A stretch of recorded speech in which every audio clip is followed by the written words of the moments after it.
Bonjour le Bénin, bonjour à toutes et à tous. C'est un immense plaisir de vous retrouver sur ce programme matinal que vous propose Bénin TV. Nous sommes aujourd'hui lundi 19 mai 2025 et nous allons encore éplucher l'actualité d'ici et d'ailleurs dans toutes ses dimensions. Vous le savez, rien n'échappe à l'œil de Bonjour le Bénin.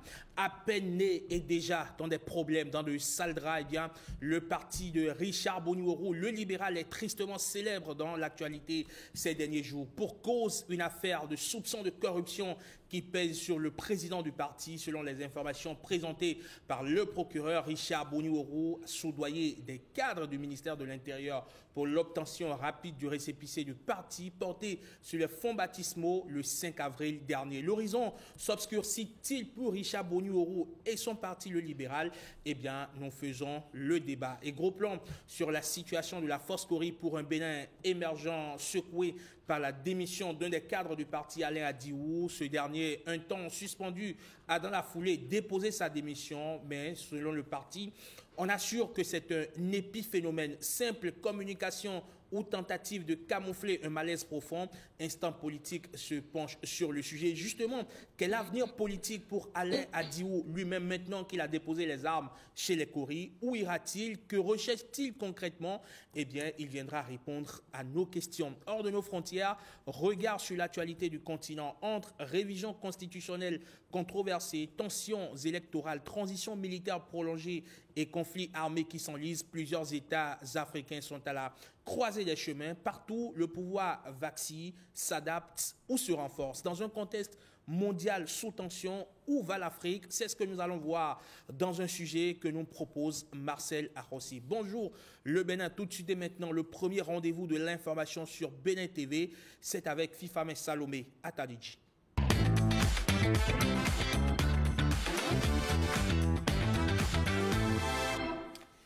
Une couleur saumon pour bien démarrer la semaine. Fifame, bonjour. Bonjour Herman, bonjour le Bénin. Comment allez-vous? Super bien. Mais c'est un plaisir de vous retrouver sur la matinale. Eh bien, le plaisir est partagé, Herman. Avec vous donc, on va faire le tour d'horizon de l'actualité. C'est bien sûr le 7h, on y va. Mesdames, Messieurs, bonjour et bienvenue à ce bulletin d'information que nous démarrons tout de suite par cette actualité relative au président Patrice Talon qui pose les bases du renforcement des relations bilatérales entre le Bénin et le Qatar. Il y est depuis dimanche 18 mai pour une visite officielle. Plus de détails avec Jérôme Hongbo et Mohamed Bio. Renforcer l'axe Doha-Porto Novo, c'est le but visé par le président Patrice Talon au détour de ce voyage sur Qatar, avec en perspective la promotion des échanges économiques et les partenariats stratégiques entre les deux pays. Le chef de l'État du Bénin a été accueilli par son Excellence Dr Mohamed bin Abdul Aziz Al-Khulaifi, ministre d'État auprès du ministre des Affaires étrangères du Qatar, ainsi que par M. Romuald Wadai, ministre d'État chargé de l'économie et des finances et de la coopération, par M. Olusegun Adjadi Bakari, ministre des Affaires étrangères, et par M. Nouroum Bida Youssoufou Abdou Ramani, nouvel ambassadeur du Bénin au Qatar.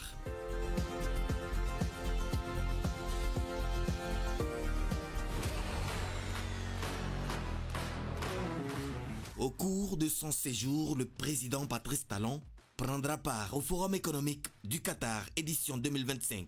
Une occasion pour présenter les opportunités d'investissement au Bénin devant des dirigeants d'entreprises et des experts venus de plusieurs pays du monde.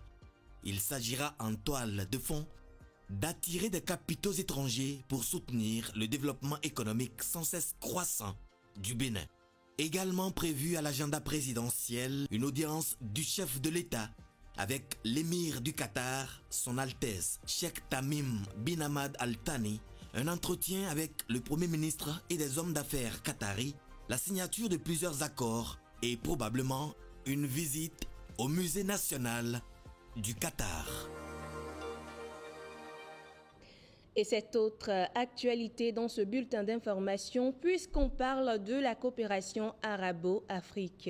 Dans le cadre des manifestations de son 50e anniversaire à Riyad, en Arabie Saoudite, la Banque arabe pour le développement économique en Afrique a distingué le chargé de mission du président de la République. Il a été sacré meilleur leader de la coopération économique arabo-africaine. On en parle avec Ariane Da Silva. Un trophée d'excellence qui couronne plusieurs décennies de relations avec le groupe de coordination arabe et d'interaction productive avec la Banque arabe pour le développement économique en Afrique. Zulkifle Salami est sacré meilleur leader de la coopération économique arabo-africaine. Depuis des années, le chargé de mission du chef de l'État s'est positionné comme un architecte et un acteur clé des financements des grandes infrastructures par les fonds et banques arabes, tant au Bénin qu'à travers l'Afrique. J'ai vécu la création de tous les fonds arabes, à commencer par la Badia, à Alger. Après cette fameuse guerre qui a conduit à déclencher un élan de solidarité historique entre le monde arabe et le monde africain. Ces dernières années, les investissements privés du monde arabe à travers les fonds souverains ont trouvé un environnement plus porteur en termes de croissance en Afrique. 50 milliards de dollars ont été annoncés jusqu'à l'horizon de 2030 par le groupe de coordination pour financer les projets en Afrique. Et tout particulièrement lors du sommet entre l'Arabie Saoudite et l'Afrique, sommet historique. Son Altesse royale a annoncé une enveloppe de 50 milliards de dollars pour financer les infrastructures en Afrique. Et tout récemment, lors du récent sommet sur la désertification à Riyad, 10 milliards, 215 millions de dollars ont été annoncés. Et tous ces financements, d'une façon générale, sont concessionnels. Et ça, je le souligne. Ces financements sont généralement concessionnels, c'est-à-dire qu'ils ont une maturité assez longue et des taux d'intérêt relativement faibles. Dans cette coopération entre l'Afrique et les fonds arabes, le Bénin s'illustre grâce à la gouvernance et au leadership du président de la République. Patrice Talon a d'ailleurs été le premier président béninois officiellement invité par le roi d'Arabie Saoudite pour une visite d'État. Le chef de l'État a aussi été le premier des 57 chefs d'État de la Banque islamique de développement officiellement reçu à Jeddah par le président Banda dès sa prise de fonction comme chef de cette institution. Et l'action est innovante en ce sens qu'elle crée un pont entre la préservation du patrimoine culturel immatériel, matériel et la modernité. C'est le projet initié dans la ville de Porto Novo et qui vise la rénovation de certaines places vaudou reliées à certaines collectivités familiales. Aux commandes de cette initiative, le centre culturel et touristique Ouadada, sise dans la capitale. Yves-Patrick Loco et Calvador Aranou nous parlent de la genèse de ce projet. On regarde. Des arbres multicentenaires autour desquels se déroulent de nombreuses cérémonies. Porto Novo est riche de ce patrimoine constitué de places publiques situées devant des concessions privées. Des experts de la ville de Lyon et de la communauté d'agglomération de Cergy-Pontoise en France, partenaires de la ville aux trois noms, ont voulu connaître le rôle de ces places dans l'histoire de Porto Novo. Et c'est là qu'il y a eu le déclic. Ils ont compris que ce sont des espaces uniques, ce sont des patrimoines matériels et immatériels très importants de la ville qu'il faut préserver. Et donc la municipalité m'a demandé de proposer un projet de rénovation progressive de ces espaces-là. Ce que Ouadada a fait. Un projet pour valoriser les places vaudou appartenant à des familles et des collectivités. Va-t-on les déposséder de leur héritage? Au début, il y avait eu de la résistance parce que ce projet était tout beau et inconcevable pour les communautés. Pendant longtemps, le vaudou a été diabolisé. Et pendant la colonisation, même après la colonisation, ça a continué jusqu'à nos jours d'ailleurs. Nous avons réuni les communautés, on leur a présenté le projet, ils étaient d'accord. Au bout d'une semaine de travaux, ils ont arrêté les travaux et ils ont dit non, que c'est de l'escroquerie et que l'administration locale ou le gouvernement et la mairie souhaitent s'approprier de ces espaces-là. C'est pas du tout le cas. Dialogue, concertation, explication. Les porteurs du projet ont dû montrer patte blanche pour que la rénovation suive son cours. On a acquis la confiance de la communauté. Pourquoi? Parce que c'est un travail participatif en réalité. Vous voyez, on ne vient pas imposer aux communautés un schéma de rénovation.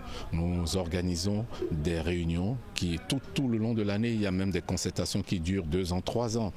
Et parce que les familles doivent remonter l'information à toute la collectivité.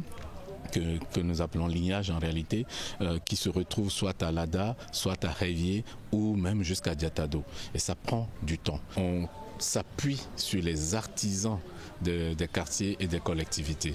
Donc les maçons, les ferrailleurs, les coffreurs qui sont dans le quartier, on les recense, on travaille avec eux. Et avec même les adeptes vaudous même des quartiers. Parce que parmi ces adeptes, il y a beaucoup d'artisans. Et donc le travail se fait ensemble et ce qui fait que c'est en parfaite harmonie, il n'y a jamais eu de problème et quand on démarre les travaux, ça va très vite. La rénovation des places Vaudou de Porto Novo met la lumière sur la ville. Adjaké, Hogbono ou Porto Novo attire du monde qui traditionnellement choisissait de visiter Ouida, Abomey et d'autres localités. Ça devient une destination et notre objectif, c'est que ça soit la première destination pas seulement du Bénin, mais de la sous-région. Au départ, les familles avaient honte de pratiquer leur culte. Mais aujourd'hui, après la rénovation des places, les Béninois sont fiers de leur identité. Ils vont carrément en pleine journée même faire des offrandes auprès des Iroko ou auprès des divinités. Les travaux de rénovation des places Vaudou ou même des concessions familiales ont pris en compte une vingtaine de places et maisons. C'est le cas ici au quartier Rouenenda, dans le 3e arrondissement de Porto Novo, avec les places Migan. Elles font partie d'un réseau de places Vaudou qui structure le tissu urbain ancien de Porto Novo. Les places Migan sont au nombre de 3, dont Terrain Aro, Yokokon et Ogoukon. Elles appartiennent à la dynastie royale Terrain Aro-Kokon des Rouenenda. On peut y visiter le palais où vit le chef de la dynastie. Et on parle toujours valorisation et préservation du patrimoine culturel, matériel dans ce bulletin d'information. On quitte les places Vaudou de Porto Novo pour la forêt sacrée Sinatabé dans la commune de Bambereke. Elle est à la fois mystérieuse et vénérée pour son rôle essentiel au sein de la communauté. Elle incarne aussi l'harmonie entre la nature et la spiritualité. Giscard Akpovi et Enoch Humpati ont rencontré le premier responsable de cette forêt sacrée pour en savoir davantage. Suivez plutôt. Au cœur de la commune de Bembereke à Ina se trouve la forêt sacrée Sinatabé, considérée comme une entité divine au pouvoir extraordinaire. Il a quitté du haut nord pour arriver ici. Et il s'est accroché là. Et en Bariba, là-bas on appelle Taboué. Et toute personne qui passe, il s'arrête, il fait ses prières, ça prend. Le nom Sinatabé aurait été attribué par le roi local en reconnaissance de son importance spirituelle. Comme tout ce qui est patrimoine appartient au roi, il s'est devenu Sinatabé. Cette forêt, essentielle pour les femmes souhaitant procréer, exige un strict respect des règles. Si vous avez eu l'enfant, si c'est une femme, c'est Nyonina. Et si c'est un homme, c'est Tabé. Toute désobéissance peut entraîner de graves conséquences, parfois durables. La femme va faire des choses qu'il ne faisait pas. Il va même vous poser des questions comme vous n'êtes pas ses parents. Les croyances locales affirment que Sinatabé agit comme une force protectrice s'opposant fermement aux mauvaises intentions. Tout ce qui est mauvais, Tabé n'aime pas. L'accès à cette forêt sacrée exige de respecter des rituels précis. Tu te déchausses et tu enlèves ton bonnet et tu fais ta prière, tu déclares, et tu te lèves et tu t'en vas. Les gardiens traditionnels veillent à sa préservation, autant pour sa sacralité que pour sa biodiversité exceptionnelle. Tous les 16 hectares sont reboisés et bien protégés. En plus de son rôle spirituel, Sinantabe contribue à la vie économique et environnementale de la région. On a au moins 4 formes de groupements qui ont en retour des activités de revenus dans la forêt. Il y a ceux qui élèvent les lapins, ceux qui font le miel, la pisciculture et le maraîchage. Ce lieu, riche de traditions et de valeurs, symbolise l'harmonie entre spiritualité, nature et développement communautaire.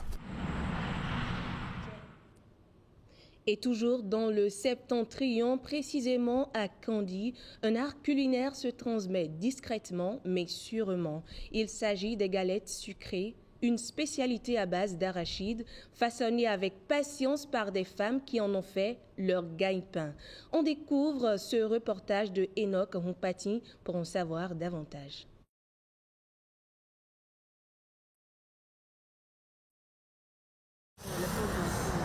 Anita et sa camarade Johanna traversent la chaussée avec assurance et sourire aux lèvres. Elles se sentent en sécurité sur ce passage piéton protégé par le code de la route. Hélas, ce sentiment de sécurité n'est pas partagé partout. Invectives, refus de laisser passer, excès de vitesse, pour de nombreux piétons, traverser la rue relève parfois du parcours du combattant. On se met dans la tête toujours qu'on est pressé. Et souvent, c'est le pire qui arrive. Et lorsque vous allez à une vitesse moyenne, vous devez éviter ce genre de piétons. Parce qu'ils ont leur mot toujours à dire. Il ne faut jamais être pressé. Et là, certains conducteurs de moto, ils savent que vous voulez traverser, mais sans ce temps, ils mettent plus de la vitesse pour que vous ne puissiez pas traverser. Le passage piéton est sans doute la signalisation horizontale la plus connue sur nos routes. Pourtant, peu d'usagers connaissent réellement toutes ces subtilités. Il faut que la chaussée soit libre d'abord avant de pouvoir traverser. Voilà. Et les autres, en tant que conducteurs, lorsque tu vois déjà que le piéton est déjà engagé sur la chaussée et qui cherche à traverser, la première des choses, c'est d'abord ralentir. Enlève ton pied de l'accélérateur et se rapprocher ça de ton frein pour pouvoir diminuer le temps de réaction. Au-delà du code de la route, il y a ce que nous appelons la courtoisie. C'est le savoir-faire, le savoir-vivre et le savoir-être dans la circulation routière. Oui, il est en erreur, mais moi, j'accepte son erreur et je l'aide à opérer la traversée. Selon le code de la route, les passages piétons ont pour but d'assurer la protection des piétons. En l'absence de signalisation spécifique, le conducteur est tenu de céder le passage à toute personne manifestant clairement son intention de traverser. Le refus de priorité constitue une infraction passible de sanctions conformément à la réglementation en vigueur. Et vous l'avez remarqué sans doute, c'était plutôt un élément sur l'importance du respect du code de la route. Et nous reviendrons sur cet élément relatif aux galettes sucrées dans nos prochaines éditions.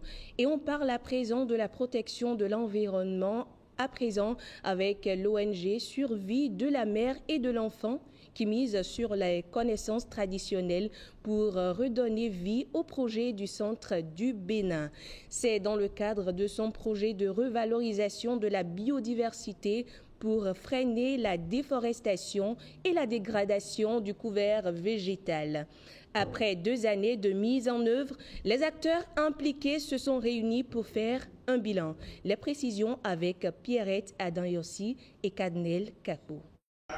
À cet atelier de définition des conditions de mutualisation des savoirs endogènes et des dispositions modernes pour une coproduction des actions, acteurs et parties prenantes impliqués dans le processus de restauration des forêts vont de commun accord valider les résultats obtenus au cours des évaluations à mi-parcours et proposer des approches de solutions pour un monde plus vert. C'est d'abord une grande satisfaction pour notre ONG de vous voir être intéressé par ce qui semblait au départ utopique, voire difficile à envisager, à savoir la protection de nos forêts. Le mythe des savoirs endogènes a donné assez de respect de la part de nos populations qui ont commencé pas s'interdire elle-même les actions destructrices des forêts. Le présent atelier devrait donc nous permettre d'élaborer une feuille de route avec les acteurs bien mobilisés et engagés dans l'utilisation des savoirs endogènes pour la protection des forêts. Le défi nous paraît relevable au regard des résultats obtenus au cours des 2 précédents ateliers.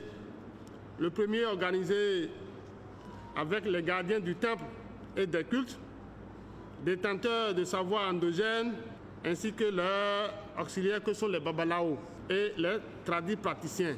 Le deuxième qui a réuni 5 départements ministériels à Cotonou, au Champ d'Oiseaux, pour s'assurer du souhait du gouvernement à utiliser les moyens traditionnels pour protéger les forêts nationales.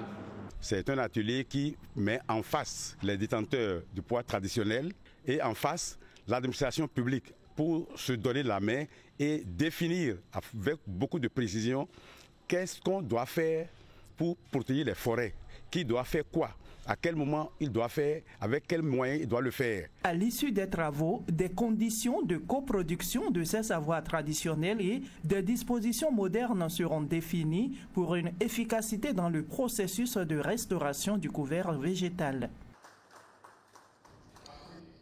Alors, nous sommes lundi, premier jour de la semaine. Quels sont les marchés qui s'animent? Voici pour vous le calendrier.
N'hésitez donc pas à faire un tour dans les marchés les plus proches de vous pour faire vos achats. Et c'est sur cet élément que se referme ce bulletin d'information que j'ai eu du plaisir à vous présenter. Merci de l'avoir suivi.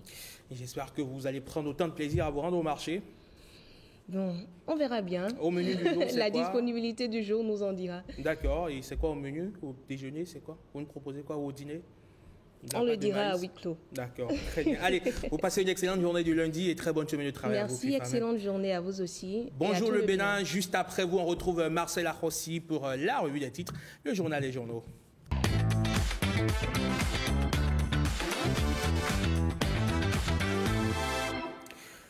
Qu'est-ce qui fait l'actualité dans les journaux, dans les canards, les journaux, les sites d'information crédibles que nous parcourons tous les jours par ici? Pour vous, madame, monsieur, c'est avec Marcel Arrossi que nous assurons l'exercice. Marc, bonjour. Herman, bonjour. Bonjour à tous. Comment allez-vous? Très bien, merci. Comme toujours, on est ensemble pour parcourir les journaux. Et bien sûr, voici donc à la une des quotidiens parvenus à notre rédaction, les les informations que nous trouvons intéressantes pour vous ce matin à la une de Fraternité pour démarrer. Examen de fin d'année, la pression monte tout doucement.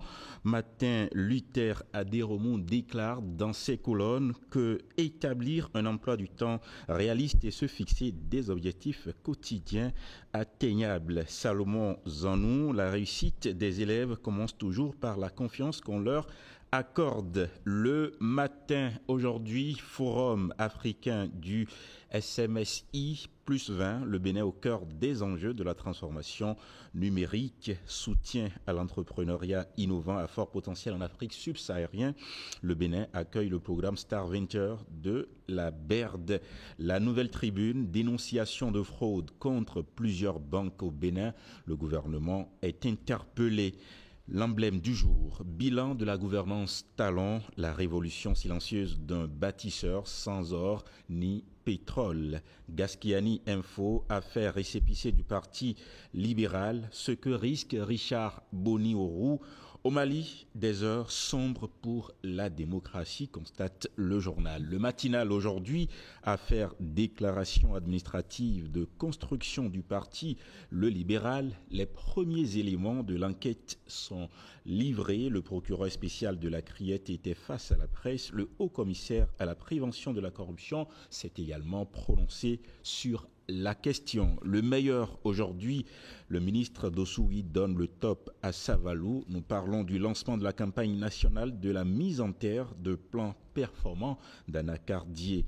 Et puis, participation du chef de l'État au Qatar Economic Forum à Doha, Patrice Talon, en route pour positionner le Bénin comme meilleure destination d'affaires en Afrique de l'Ouest. L'événement précis, corruption lors de l'enregistrement du parti Le Libéral, Richard Boni-Orou risque gros 5 à 10 ans de prison. Le procureur spécial de la Criette révèle les dessous du dossier. L'intégralité de sa déclaration est à retrouver dans le journal. Le haut-commissaire Jacques Migan condamne avec vigueur. Le parti Le Libéral lance un appel à ses militants, mais il y a également un appel à la dissolution du parti. Sous l'ère de la rupture, il est impossible de tricher, clame Janvier Yaouédéou sur le même sujet. La Nation, Forum économique au Qatar, l'agenda de Patrice Talon est à retrouver dans la parution du jour pour le quotidien du service public. Le potentiel aujourd'hui permis de conduire au Bénin, l'ANAT verrouille les circuits de fraude, l'efficacité des réformes prouvée, une auto-école suspendue pour présentation et admission frauduleuse de 2 candidats, le chef du service permis suspendu pour faute lourde. Élection générale de 2026, toujours à la une du quotidien Le Potentiel, Talon, Diogbenou Tchané, le trio en croisade contre la prostitution politique. Les champions des allers-retours entre UPR et BR sous la menace des sanctions désormais. Et puis matin libre aujourd'hui, obtention de permis de conduire au Bénin, ANAT, tolérance zéro contre la fraude, usager ou agent, quiconque essaie sera pris. Bénin Intelligence, Start-up, Innovation, Coopération, le Bénin entre dans l'ère Star Venture. Bénin intelligent, disais-je, Info Matin à présent, lutte contre la fraude dans les auto-écoles. Les réformes rigoureuses de l'ANAT portent désormais le fruit préparatif du CEP 2025. Hippolyte Arondemain soutient les candidats de Godomé avec des kits scolaires. La presse du jour, animation 2. La vie politique nationale, que sont devenus nos anciens leaders? Point d'interrogation avec à la une Bruno Amoussou, Idi Kolaolé et Mathurin Nago. Et puis hors de nos frontières, en RDC, Foria Singbe, pour la RDC du moins, Foria Singbe réunit un discret conclave à Lomé alors que les États-Unis ont remis à la RDC et au Rwanda une première version du projet d'accord de paix que Washington négocie entre les deux parties.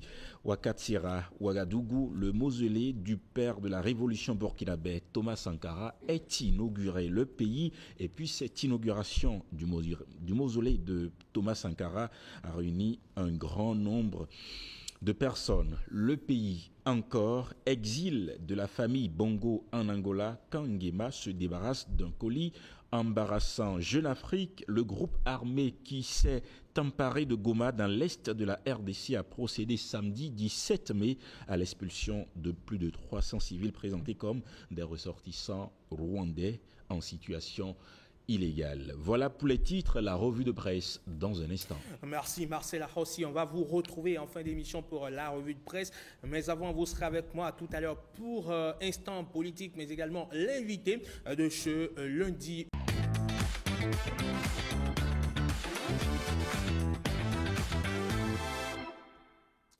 Bonjour le Bénin, bienvenue dans Instant Politique. Gros plan sur la situation de la Foscori pour un Bénin émergent secoué par la démission d'un des cadres du parti, Alain Adiou. Ce dernier, un temps suspendu, a dans la foulée déposé sa démission. Mais au sein du parti, on assure que c'est un épiphénomène. Simple effet de communication ou tentative de camoufler un malaise profond. Instant Politique se penche sur le sujet avec comme invité Prosper Adoukonou. Il est conseiller juridique du parti Foscori pour un Bénin émergent. Bonjour et bienvenue. Bonjour monsieur le journaliste. Comment allez-vous? Ça va bien. Un plaisir de vous recevoir sur Bonjour le Bénin. Oui, je suis content aussi. Je suis très content d'être invité par votre télévision. Alors, Herman, merci de partager ce plateau avec moi. Monsieur Adoukonou, le débat d'aujourd'hui est peut-être moins sur la démission de Monsieur Adoukonou que sur l'âme, Monsieur Adiou, Alain Adiou, que sur l'âme même du parti, de votre parti Foscori pour un Bénin émergent. Dites-nous d'entrée si le départ de Monsieur Alain Adiou ne traduit pas un malaise profond au sein de votre parti. Je vous remercie. Je voudrais d'abord saluer vos téléspectateurs et vous dire merci pour votre invitation. Vous savez, ce n'est jamais facile de voir partir un cadre d'un parti politique. Dire que le départ de notre frère François Alain Adiou est un épiphénomène, oui, bon, c'est peut-être un abus de langage. Mais certains membres du bureau exécutif national l'ont dit. Hein. Oui, ils l'ont dit sans détour. C'est vrai. Mais ce n'est jamais facile de voir partir un cadre important d'un parti politique. C'est vrai, ce n'est pas un malaise pour le parti, mais il faut dire quand même que cette actualité qui secoue l'image de FCBE n'est pas une bonne chose.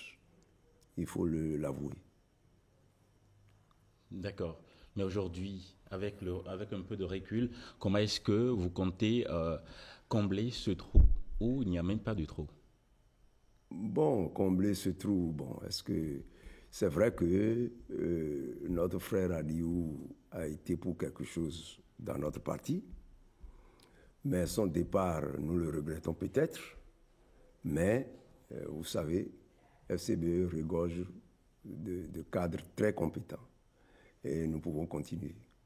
Et que répondez-vous à ceux qui estiment que le parti donne peu de signes visibles d'une opposition active et crédible? Bon, justement, une opposition, ce n'est pas beaucoup de tapage. Les gens se donnent une mauvaise idée de l'opposition.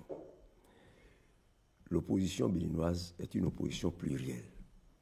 Nous, on a opté pour la paix. On a opté pour le dialogue. On a opté pour l'apaisement dans le pays. On n'a pas besoin de faire beaucoup de tapage avant de faire une opposition à un régime. C'est vrai, aujourd'hui, les gens racontent tout ce qu'ils veulent, mais FCBE demeure un parti de l'opposition. Alors, très bien. Monsieur Adoukonou, que pèse aujourd'hui politiquement la FCBE? La FCBE pèse quelque chose sur l'échiquier politique national, parce que d'abord, sachez que FCBE, c'est le 4e parti politique du Bénin. FCBE compte aujourd'hui en son sein au moins 6 maires et 264 conseillers communaux et municipaux. Vous ne pouvez pas dire quand même qu'un parti qui regorge toutes ses compétences politiques, est un parti à négliger sur l'échiquier politique. Y avait-il vraiment un groupe de 10? Un groupe de 10, oui, il y a un groupe de 10, mais un groupe de 10, vous savez, dans un parti politique, il peut y avoir affinité, hein, des gens qui se regroupent pour penser autrement que tout le monde. Mais je ne peux pas nier qu'il y ait eu un groupe de 10. Mais aujourd'hui, je crois que cette affaire de groupe de 10 là, ça n'existe plus au sein de FCBE. Ce groupe de 10, justement, parlons-en, c'était qui? Moi, ne me demandez pas de dire les noms sur le plateau ici. Bon, mais à peu près de quel profil il s'agit? Bon, ben, de tous les profils. Vous savez... Et pourquoi ces 10 et pas les autres? Non, il faut dire qu'ils étaient certainement au départ des changements intervenus au sein du parti FCBE. Ils ont été peut-être les précurseurs ou ceux qui ont pris des initiatives au début pour que nous soyons là aujourd'hui à parler de FCBE. Parce que vous savez, il y a eu beaucoup de divergences entre FCBE et l'ancien dirigeant. Mais aujourd'hui, nous pouvons dire que ce groupe de 10, vraiment, même s'il existe, on ne voit pas son effet au sein du parti. Mais vous êtes d'accord qu'un groupe de cette sorte-là ne garantit pas forcément une vraie démocratie au sein du parti? Mais dites-vous que ce groupe de 10, comme certains l'ont dit, n'influence pas trop les décisions du parti. Et pourtant? Peut-être il travaille en sourdine, mais il n'influence pas les décisions. Moi, je suis membre du bureau politique. Je participe aux réunions du bureau politique, mais quand la majorité décide, le groupe de 10 n'influence pas trop les décisions. Vous faites partie des 10? Moi, je ne fais pas partie des 10. Vous vous sentez ostracisé, vous aussi? Non, ben, ostracisé comment? Je ne comprends pas. Mais moi, ce qui m'intéresse, moi, c'est le fonctionnement des organes du parti. Je suis membre du bureau politique. Le bureau politique fonctionne correctement. Les décisions se prennent pratiquement à la majorité. Et quand les gens ne sont pas d'accord, ils sont libres de s'exprimer. Et le secrétaire exécutif national ne peut pas dire qu'il a une suprématie sur les décisions du bureau politique. Alors, vous n'avez, ou la FCBE, c'est un vous impersonnel, n'a jamais réussi à se départir de l'image selon laquelle FCBE, le parti, reste un appendice du pouvoir. Mais je ne sais pas pourquoi les gens disent ça. En politique, quand vous dites qu'un parti est un appendice du pouvoir, il faut quand même donner des preuves. Aujourd'hui, est-ce que vous pouvez dire que FCBE est comptable de la gestion politique du président Talon? Vous ne pouvez pas le dire. Est-ce qu'aujourd'hui, au sein du gouvernement du président Patrice Talon, il y a un cadre nommé au sein de FCBE? Vous ne pouvez pas le dire.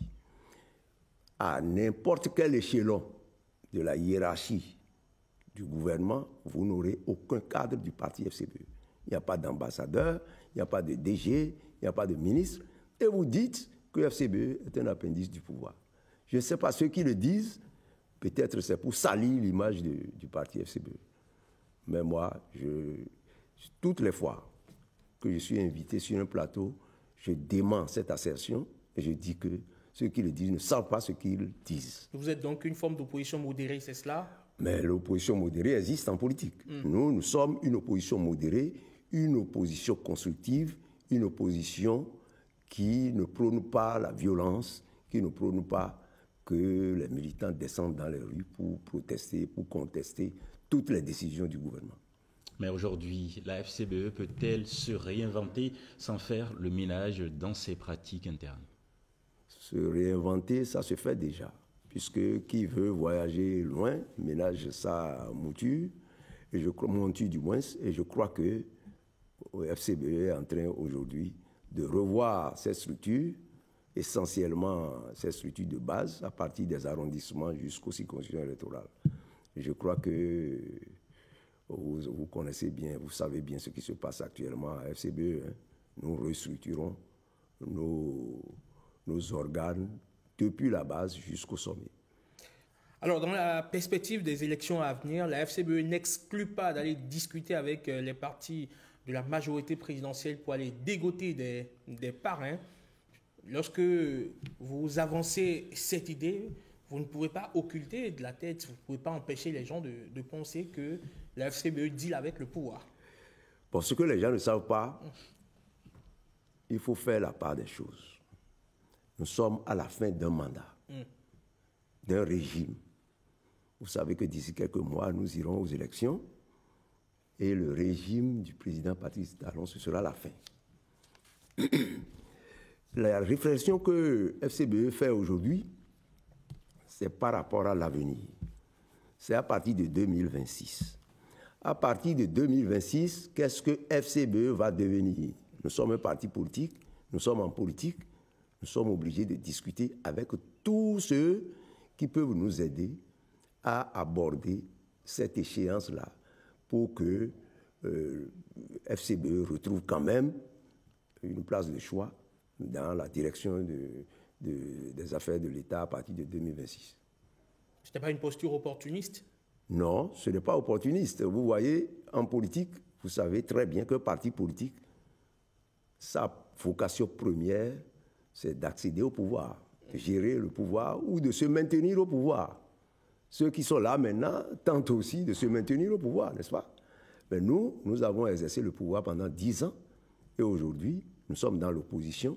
Il faut bien que demain, nous arrivions encore à retrouver notre place au sein de la direction politique du pays. La FCBE croit-elle à une candidature présidentielle en 2026? Pourquoi pas? FCBE est un parti politique. FCBE peut présenter des candidats à l'élection présidentielle future. Mais il y a des préalables. Oui, les préalables, nous y sommes et nous sommes en train de travailler à cela. Et ne me dites pas que pourquoi il faut discuter avec le pouvoir pour avoir le parrainage. Là même n'est pas la question. Pensez-vous, en votre âme et conscience, que la majorité présidentielle pourra parrainer un candidat pour aller challenger un candidat de la majorité? Vous le pensez vraiment en votre âme et conscience? Je n'ai pas compris votre question. La FCBE veut aller dégoter des parrains au sein de la majorité présidentielle pour pouvoir présenter un candidat qui fera face au candidat du pouvoir. Oui. Est-ce que vous pensez que la majorité va vous délivrer ces parrains-là pour que vous puissiez trouver un candidat, un duo de candidats pour aller challenger leur candidat à eux? Pourquoi pas? Ben, si vraiment, ça ne relève pas de la si vraiment le pouvoir actuel sait que nous sommes en démocratie et que le pluralisme politique est une réalité au Bénin, pourquoi le pouvoir actuel ne peut pas libérer des parrains pour un parti de l'opposition pour l'affronter? Nous irons sur le ring et nous allons voir celui qui va gagner. Le pouvoir peut estimer que vous n'avez qu'à travailler pour avoir des parrains, vous aussi. Oui, mais actuellement, nous n'avons pas les parrains. Il faut les avoir, non?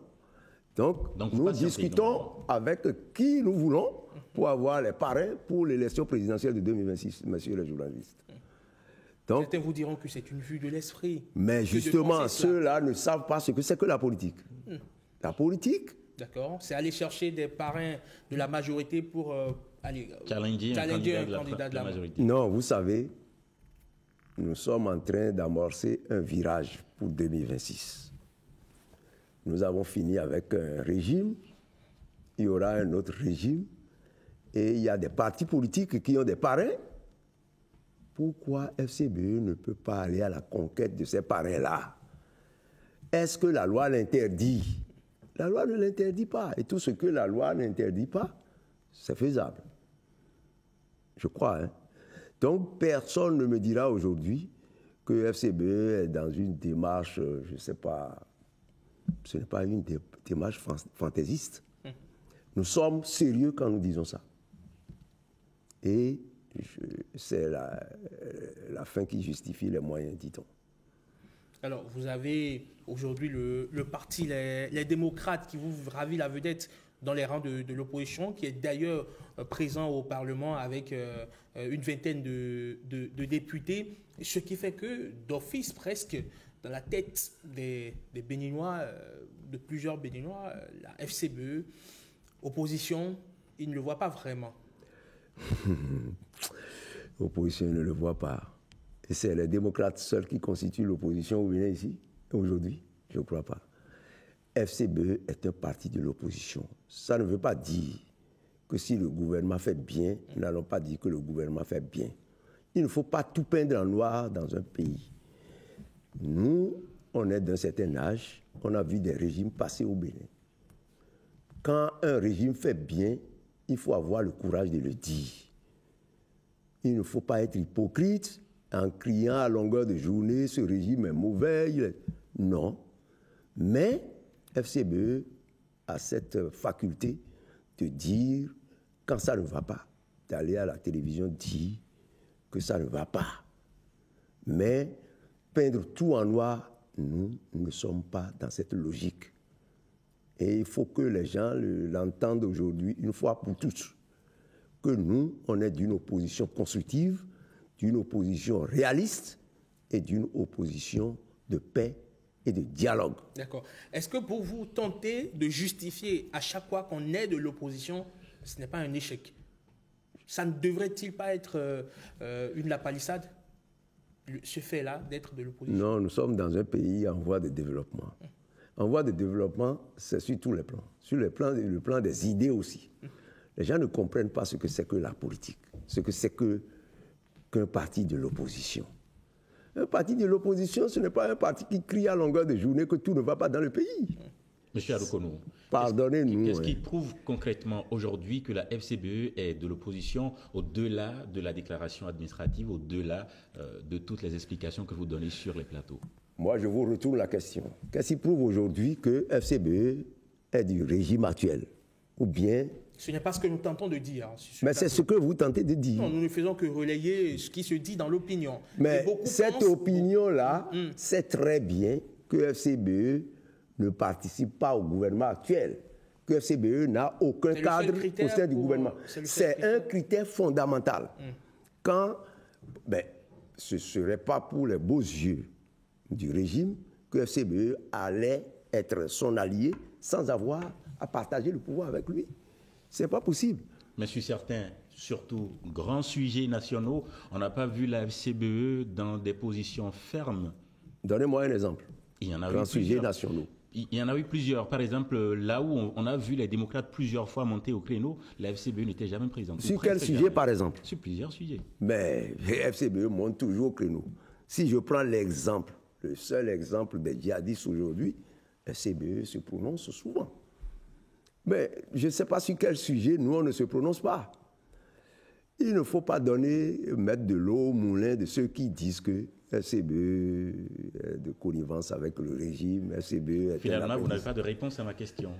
Votre question, moi, je ne sais pas la réponse qu'il faut vous donner.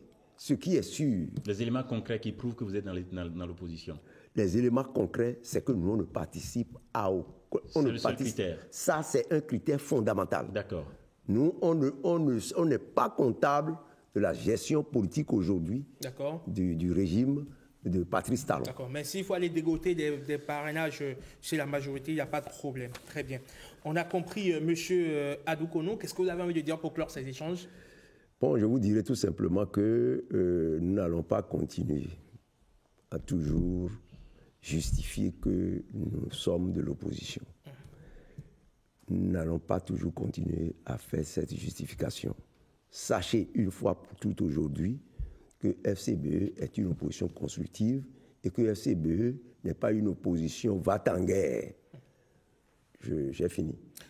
Merci. Je vous remercie. À vous, monsieur Prosper Adoukono. Vous êtes conseiller juridique du parti Foscori pour un Bénin émergent. Merci d'avoir répondu à nos questions. Merci à vous aussi. Et à votre suite, on va prendre désormais donc des anciens membres au cadre de la Foscori pour un Bénin émergent. Alain Adiou est notre invité.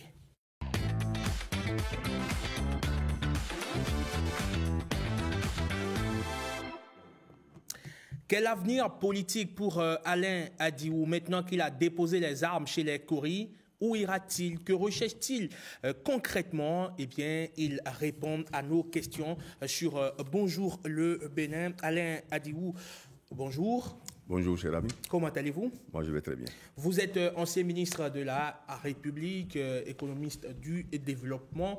ancien cadre du parti, on va dire désormais Foscori pour un Bénin émergent. Marcel Arrossi. Oui, M. Alain Aliou, bonjour de nouveau. Bonjour, cher ami. Quand la maison brûle, faut-il sortir de cette maison ou rester pour l'éteindre? Il faut rester autant que faire se peut, aussi longtemps que c'est possible. Et quand ce n'est pas possible, on évacue les gens de la maison et la maison s'effondre. Aujourd'hui, c'est ce que vous avez fait. Pendant 1 an, j'ai crié à l'intérieur que ça n'allait pas bien. Je n'ai pas été entendu. Et les amis ont choisi de me mettre dehors. Je me suis mis dehors pour montrer que cette maison-là avait des difficultés. Un acte de conviction et qu'il fallait aller à son stratégique. secours. Un acte de conviction profonde. Pas stratégique pour 2026? Pas du tout, pas du tout. Ceux qui me connaissent savent que je n'ai pas peur. Et que quand ça ne va pas, je dis ça ne va pas. Mais vous avez pourtant participé pendant plusieurs mois, sinon des années, à ce même fonctionnement que vous dénoncez aujourd'hui. 3 ans, pour vous aider. Vous y avez participé? De 2021 à 2023. Pardon, à 2024. 2021 à 2024. Et les archives sont là. Pendant 2 ans, j'ai même porté la parole. Alors qu'officiellement, dans les statuts, cette fonction n'existe pas. Porte la parole, chacun à son tour. Mais je l'ai fait avec beaucoup de conviction, beaucoup de sincérité, parce que j'étais en phase avec la ligne politique déclarée du parti. Parti d'opposition modéré, constructive. Quand ça ne va pas, on dit ça ne va pas. Quand ça va, on dit ça va. Ce n'est même pas la peine de dire que ça va. Donc on dénonce et on construit. On propose. J'y ai adhéré parce que c'est ma nature propre aussi. Je suis un non-violent. Et puis, le pays est dirigé par des Béninois. Donc quand ça ne va pas, on dit ça ne va pas. Et puis la vie continue. Mais après, j'ai observé des choses qui ne m'ont pas mis à l'aise. Et ce malaise a été partagé pendant un certain temps. Après le retrait de l'ancien président Boniaï du parti Foscori pour un Bénin émergent, une forte opinion pensait que le parti était resté une coquille vide. Qu'est-ce que vous êtes allé chercher dans un parti tagué de coquilles vides? Je ne suis pas sûr. En tout cas, je ne partage pas ça. Mais j'ai une faiblesse. J'ai un faible. Lorsque je sens que quelqu'un est en position de faiblesse, naturellement, je me porte au secours. Hein? Dans mon quotidien, c'est un peu cela. Et si c'était vrai que FCBE avait des difficultés, puisque j'ai dit que la ligne politique partisane, opposition constructive, me sied bien, je ne vois pas pourquoi je n'irai pas vers ce parti-là. Et je ne suis pas seul.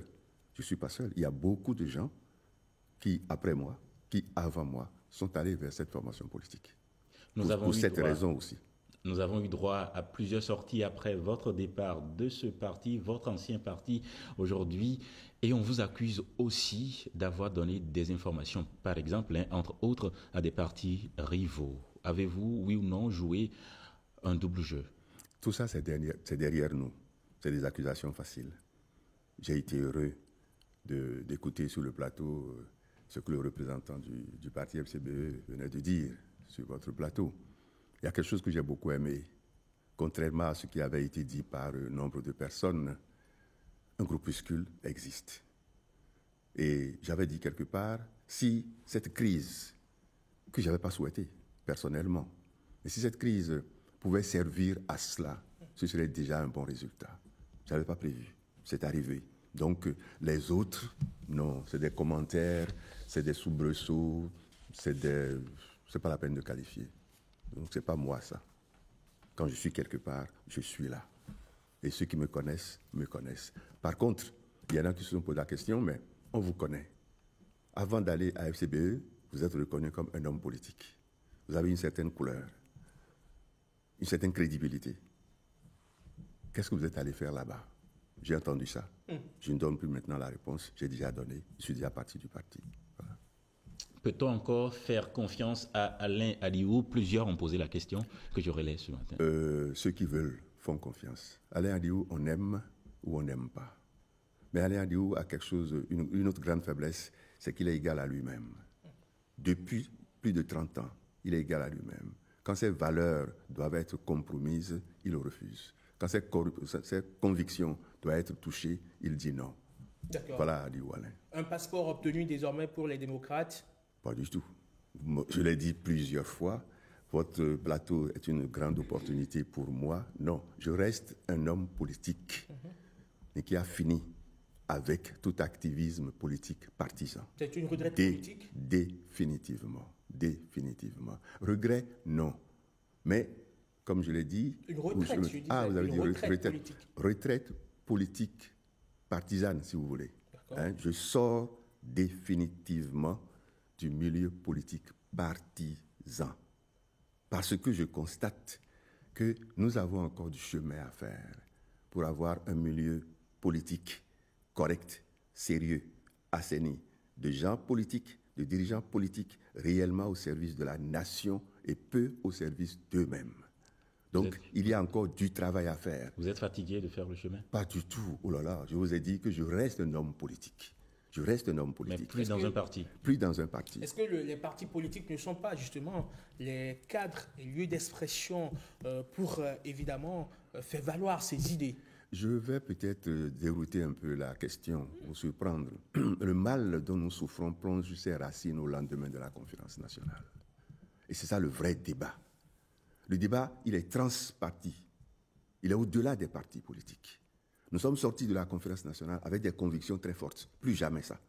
Si l'occasion m'était donnée, je vais détailler le plus jamais ça. La période transitoire a été mal gérée. Je ne dénonce personne. C'est nous tous ensemble. Quand vous, au RTB, vous m'aviez posé la question à la sortie de la conférence nationale, j'avais dit, heureux d'avoir participé à ce grand rendez-vous. Jeune, honoré et heureux de l'avoir fait. Mais j'ai vu mes aînés. Et le deuxième sentiment que j'ai exprimé, la crainte que l'intelligence ou l'intelligentsia politique s'accapare des acquis de la conférence. Nous sommes sortis de la conférence, les modes opératoires n'ont pas été mis en place, la transition devait faire cela, que ce soit une transition avec le Premier ministre ou même une transition, le premier régime 91-96, nous avons raté. Et il faut avoir le courage de dire, reprenons-nous en main, asseyons-nous et regardons là où nous avons trébuché. Donc, au niveau des partis politiques aujourd'hui, nous avons importé les insuffisances qui sont parties de là-bas. Et moi, je me suis dit, mais si ceux qui ont participé à la conférence nationale se laissaient prendre à l'ère du temps, la conférence est un bégaiement de l'histoire. Non, c'est notre référence à nous. Il y a une éthique et une spiritualité du pouvoir politique. Et puis, il y a eu un esprit de la conférence. Si nous laissons tomber tout ça, nous allons construire un avenir dangereux pour nos enfants. Donc c'est de cela qu'il est question. Revenons sur notre sujet initial, celui-là même qui fait objet de votre présence sur ce plateau. Vous avez fini par jeter le doute sur l'appartenance de la FCBE à une opposition crédible. Que répondez-vous à ceux qui y voient une posture opportuniste? Ne jouons pas sur les mots. Je vous ai dit que j'ai partagé pendant longtemps, et je le partage encore si cela était nécessaire, si le dire était nécessaire. FCBE, partisan, parti politique, se réclamant d'une opposition modérée, constructive. Mais il faut, quand on est politique modérée, partisan, opposition modérée, constructive, il faut poser les actes, j'allais dire de façon franche, sans bégaiement. Il y a eu des bégaiements à l'intérieur, je l'ai observé. Il y a encore des bégaiements dans la défense. Pourquoi, à votre avis? Maintenant, je ne suis plus de ce parti, donc ce n'est pas nécessaire que je les critique. Vous venez juste de partir. Pardon? Vous venez juste de quitter. Non, je suis déjà parti dans ma tête depuis 1 an. Je suis effectivement parti dans l'opinion publique depuis 1 semaine. Mais ça ne veut pas dire que je ne suis pas parti. Je suis déjà parti. La page est définitivement tournée. Alors, vous défendez une certaine vertu en politique. Est-ce que Alain Adio a toujours été vertueux? Oui. Toujours. Oui. Ah oui, ça je le réclame. Je le réclame fortement. Ma crédibilité est due à qui je suis, aux vertus que je pratique ou que je vis. Et comme je dis aux gens, fouillez dans la vie d'Adi Oualin. Fouillez dans la vie d'Adi Oualin, partout. Et vous me direz si oui ou non. C'est vrai que je suis un homme, je suis humain, j'ai mes qualités, j'ai mes défauts. Mais en politique, je sais poser mes actes. On sait qu'en politique aussi, les positions et les postures sont changeantes, que la vérité d'aujourd'hui ne sera pas celle de demain, n'est pas toujours celle d'hier. Qu'est-ce qui vous rend aussi on va dire, aussi confiant en ce que vous dites aujourd'hui que vous n'allez plus militer dans un parti politique? Mais j'ai déjà donné une partie de la réponse. Il y a à reconstruire le milieu politique. Il y a à reconstruire la relation entre les dirigeants politiques et les dirigés.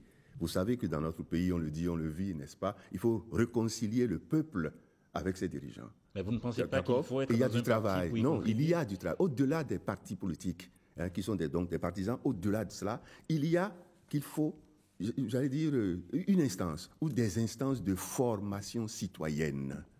D'accord? C'est de cela qu'il est question. Donc moi, je suis parti du milieu partisan pour me consacrer, autant que faire se peut, me consacrer à la jeune génération, contribuer à la formation de ces jeunes pour qu'ils cessent de croire que le milieu politique, c'est un milieu de prostitution, c'est un milieu où on va vite gagner de l'argent. Ça, c'est ce qui nous caractérise malheureusement aujourd'hui et il faut corriger cela. Parce que le Bénin est et doit rester le laboratoire de la démocratie tout au moins au niveau de la sous-région nationale, africaine. Exit la politique, bonjour maintenant un activisme citoyen?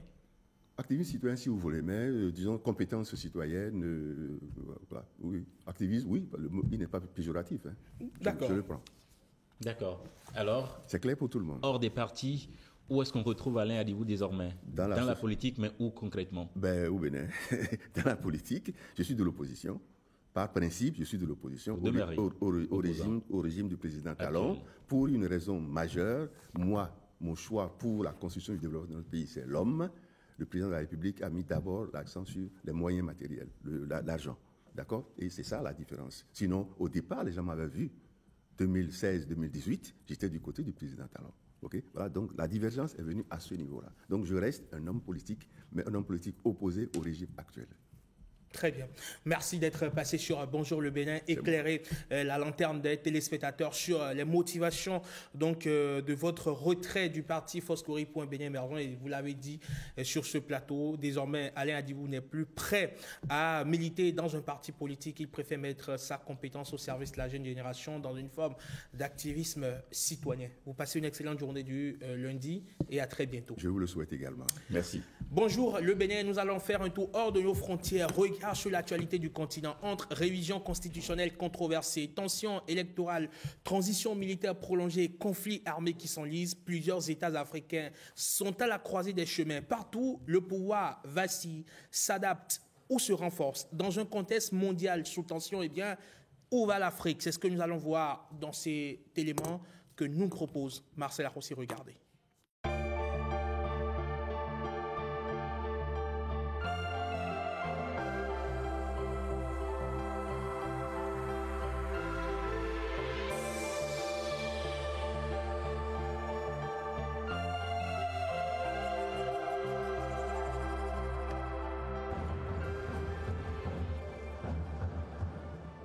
Des décennies de pouvoir, un nom, une famille et désormais une nouvelle constitution. Nous sommes au Togo. Le pouvoir change de forme, mais pas de main. Faure Gnassingbé, encore, toujours. Tout ce que je peux vous dire, c'est que la constitution en vigueur sera rigoureusement respectée. Une constitution redessinée dans le calme d'un hémicycle, mais dehors, l'orage gronde. Il faut qu'on le sache.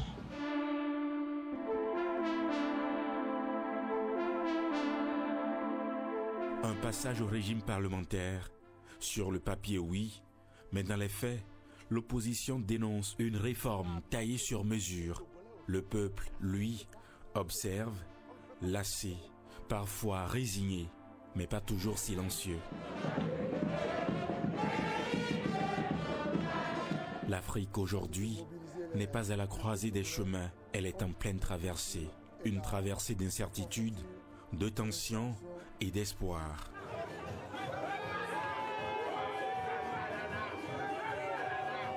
À Abidjan, la paix, oui, mais à quel prix? Une génération a grandi sans guerre, mais avec la peur d'un retour. À quelques mois de la présidentielle, le mot qui dérange revient. 4e mandat. Ouattara hésite, la rue aussi. On est fatigué. On est étouffé. On veut ta paix. Notre pays de paix là. On veut ta paix. Plusieurs figures de l'opposition écartées, parfois invalidées. L'espace politique se rétrécit, la démocratie se joue à huis clos. Alassane Ouattara, toujours en embuscade, candidat ou faiseur de roi, mais dans les quartiers populaires, la rumeur enfle. On veut voter, mais pour qui? Ici, la peur n'a pas disparu. Alassane Ouattara garde le silence, mais son ombre plane. Le pays marche, mais sur un fil. Je crois qu'aujourd'hui, on a toujours des pratiques politiques qui n'ont pas fondamentalement changé. Et en Côte d'Ivoire, depuis en fait le décès du Houphouët-Boigny, il n'y a jamais eu de vrai moment où les Ivoiriens se sont assis pour réfléchir sur leurs institutions et sur le type de rapport qu'ils voulaient instaurer entre les populations et les gouvernants. La Côte d'Ivoire a traversé une certaine période difficile dont je peux parler personnellement dans une autre vie. Mais je crois qu'il faut faire confiance au peuple ivoirien pour tirer les leçons du passé et bien sûr s'adosser justement à ce miracle économique qu'ils ont pu réaliser ces derniers temps.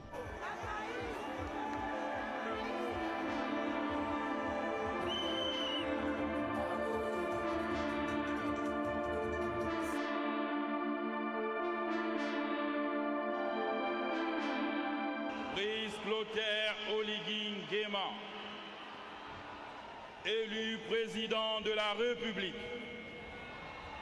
m'engage devant Dieu, nos ancêtres et le peuple gabonais à conserver toutes mes forces à son bien-être. Libreville, le putsch est derrière, la transition dépassée. Un nouveau gouvernement civil, mais un chef militaire toujours au sommet. Les Gabonais veulent y croire. Il y a quelque chose qui s'est débloqué, c'est comme un gros bouchon là qui a sauté, voilà. C'est comme pour dire que avant il fallait s'inquiéter, il fallait se poser des questions si est-ce que continuer les études ça en vaut vraiment la peine ou on se met à chercher quelque chose d'autre pour nous permettre déjà de subvenir à nos besoins. Mais là avec le coup de la libération, on s'est dit enfin il y a un gros bouchon qui est quitté. Entre pénurie, incertitude et attente sociale, le peuple regarde et attend encore.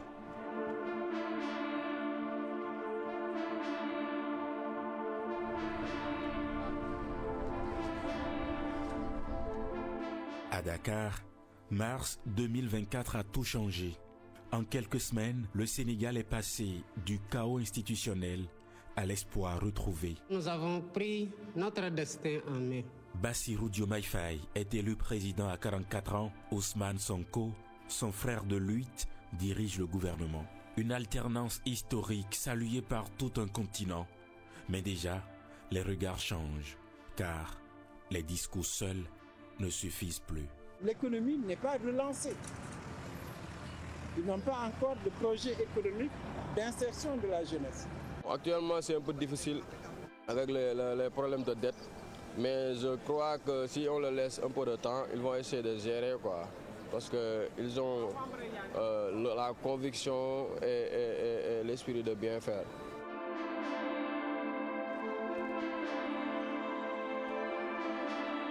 Et puis, il y a le bloc Mali, Burkina, Niger, l'Alliance des États du Sahel.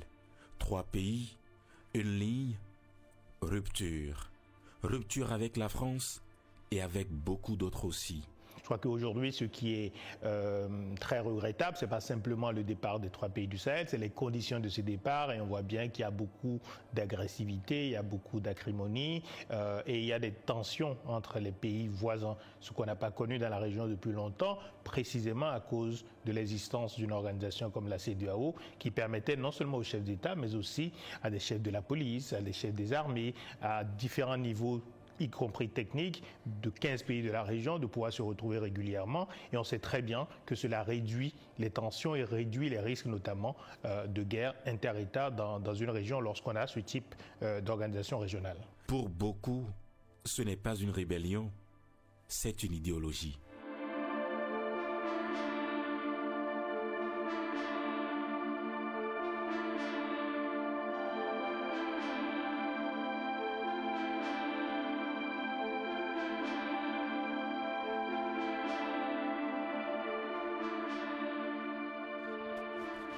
En RDC, c'est visible.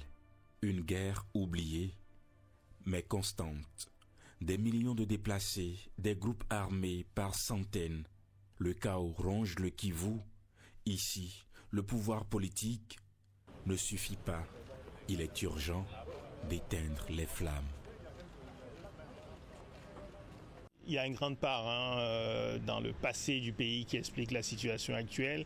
Il ne faut pas l'oublier, quasiment depuis l'indépendance de ce pays, il y a quasiment eu de manière continue une présence d'opérations de maintien de la paix. C'est dire que la paix et la sécurité ont toujours été compromises en RDC. D'une part, la difficulté de construire des institutions politiques qui fassent sens pour les populations, et de l'autre côté, bien sûr, l'immensité aussi des ressources naturelles de ce pays qui font que il est objet à la fois de convoitises intérieures et de convoitises extérieures, et que les rapports de force sont extrêmement déséquilibrés entre les populations de la RDC, leurs propres gouvernants civils et militaires qui en fait bénéficient aussi beaucoup des trafics de ressources naturelles, et bien sûr les acteurs extérieurs, les grandes compagnies internationales qui ont besoin de ces ressources, notamment aujourd'hui qui sont stratégiques pour la transition énergétique, ou le cobalt et beaucoup d'autres ressources dont la RDC est souvent le premier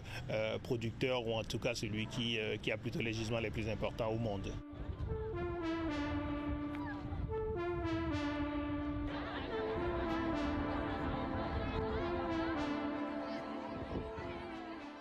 Soudan du Sud, plus jeune pays du continent, mais la paix y reste une rumeur. Conflits ethniques, famine, déplacements massifs. Ici, l'État est encore fragile, la société brisée et l'espoir souvent hors de portée. C'est deux pays majeurs sur ce continent qui concentrent toutes les contradictions que ce continent connaît. Alors, de mon point de vue, il faut bien observer ces deux situations et leur trouver des solutions durables pour que l'Afrique puisse trouver une plage de consolidation des acquis. C'est vrai, les choses changent au quotidien, mais ces deux conflits, de mon point de vue, méritent une attention particulière des Africains. Et il n'est pas question de les résoudre aussi par des solutions externes. Les Africains doivent se mobiliser autour de leur propre génie de résolution des conflits, parce que l'inclusion, en fait, c'est pas mal, parce que tout le monde a intérêt à ce que les choses se stabilisent en RDC, tout le monde a intérêt à ce que les choses changent au Soudan, mais d'abord et avant tout, c'est des pays africains. Et donc, c'est à nous d'aller chercher les bonnes solutions. Chaque jour sans violence est une exception. Ici, l'avenir est un luxe et chaque jour de survie, une victoire. En Afrique du Nord, la tension est d'un autre genre. Libye, fragmentée. Tunisie, sous tension. Algérie, silencieuse. Et avec la France, le dialogue est devenu duel. Visa, mémoire, influence, la fracture est culturelle et politique.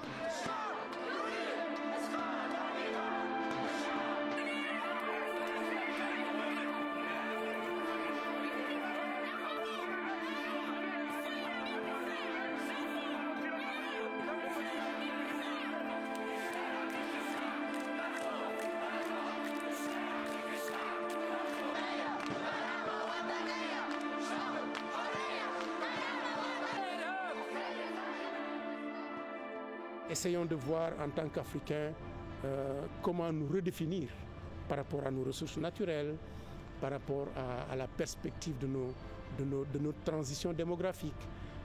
Je considère que c'est des défis majeurs. Nous avons une population jeune, nous avons des ressources naturelles énormes et nous sommes en mesure, avec bien sûr l'aide aujourd'hui des technologies que vous connaissez, et le Fari a été un moment excellent pour nous montrer ce que notre jeunesse peut faire pour arriver à mieux appréhender ces défis-là avec nos propres moyens et notre propre intelligence. Je pense que le monde actuel où les États reviennent au système d'État-nation plus ou moins nous donne à nous, Africains, la chance de rebondir et de nous redéfinir par rapport à ce monde.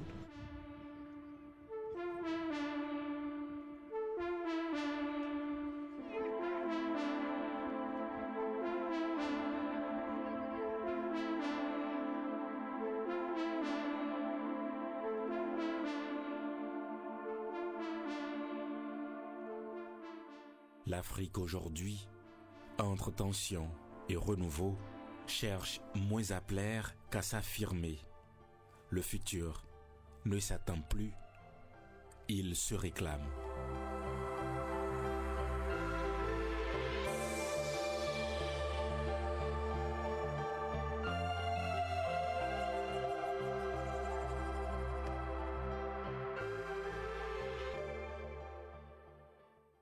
Afrique, continent en recomposition, les peuples en attente. Magnifique reportage donc de Marcel Arrossi. Tout de suite et maintenant, c'est le forum de discussion, le débat matinal qui s'installe.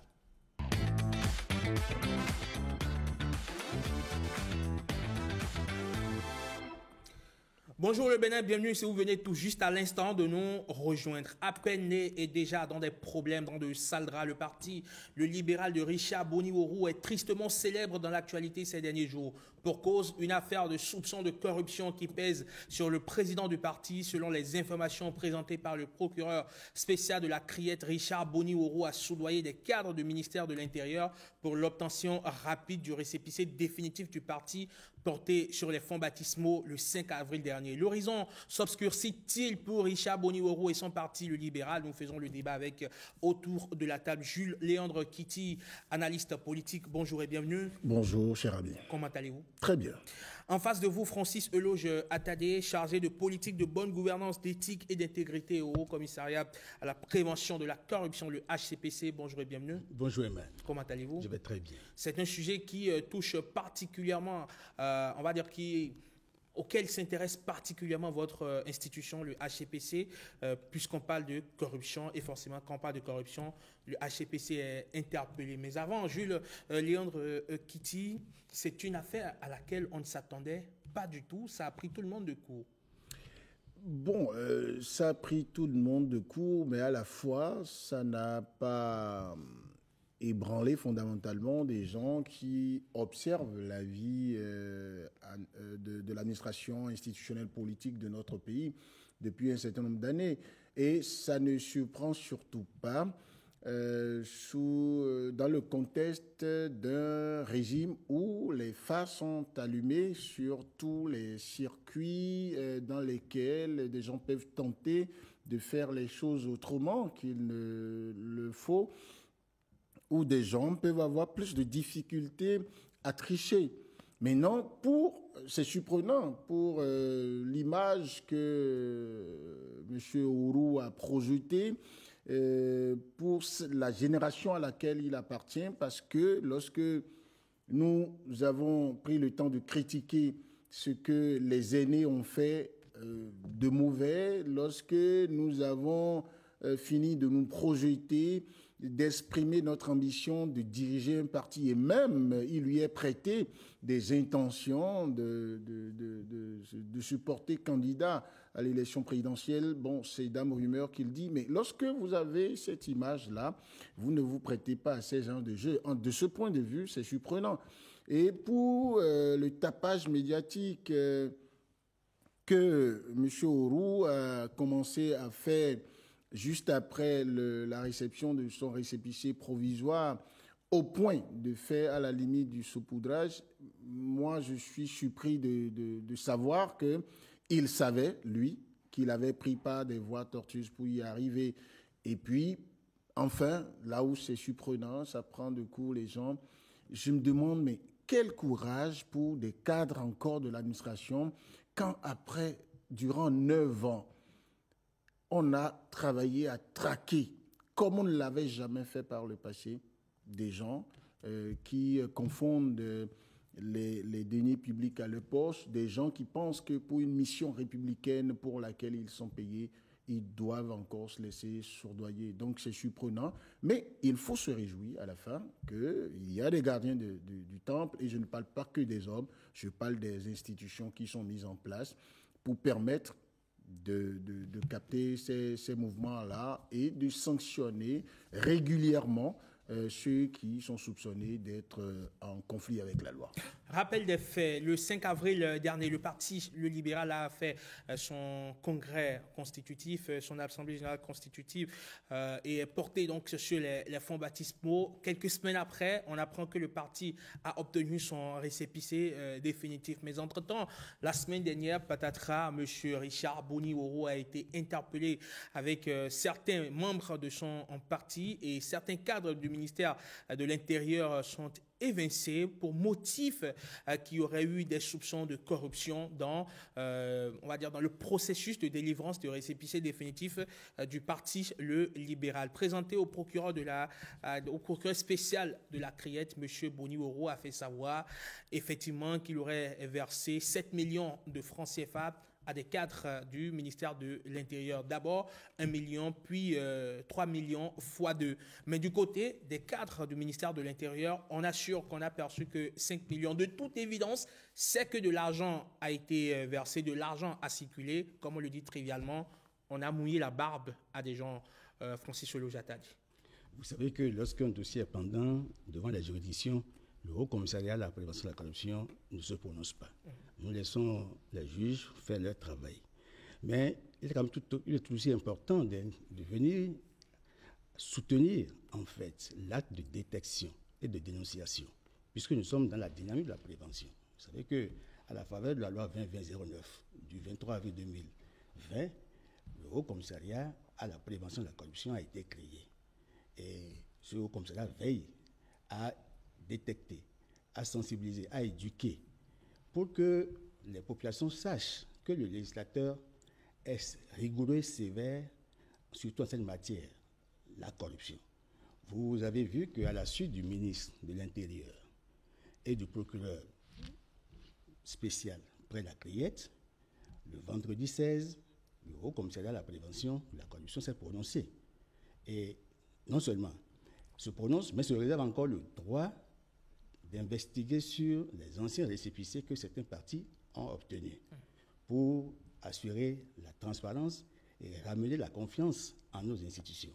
Le Haut Commissariat, en fait, à travers son premier dirigeant, M. Jacques Adjafon-Migan, a d'abord salué les mesures qui ont été prises au niveau du ministère de l'Intérieur, c'est-à-dire la suspension des mises en cause et l'ouverture, en fait, des procédures judiciaires.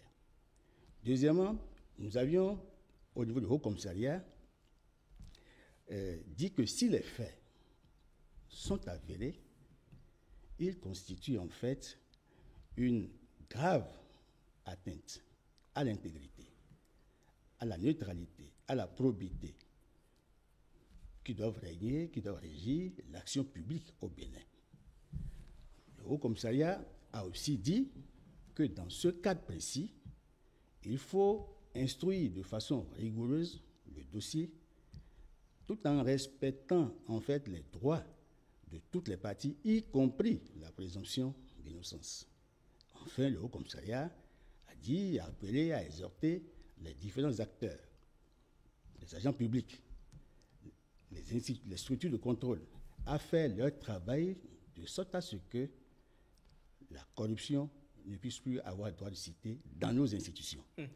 Et je veux faire noter aussi que c'est l'une des raisons pour lesquelles, depuis un moment, le Haut Commissariat, une fois opérationnalisé, a lancé des campagnes de sensibilisation pour que les gens sachent que le cadre légal existe et que si ces infractions sont consommées, il y a des juridictions qui vont sévir.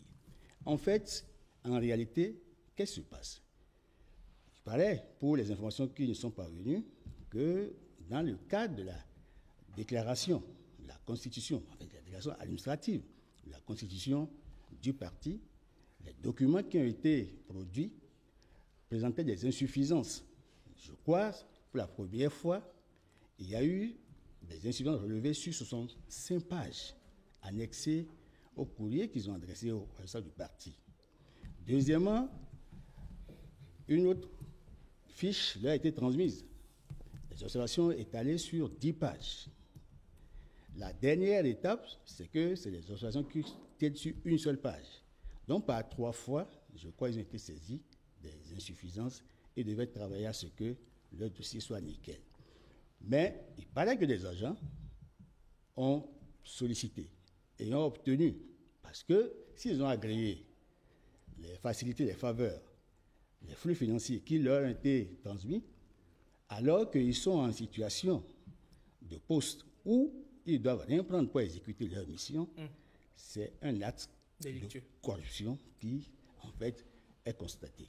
La qualification de l'infraction ne relève pas des compétences du Haut Commissariat. Mais nous intervenons pour que de tels actes ne se reproduisent plus. D'accord. C'est ce qui justifie ma présence ici sur ce plateau.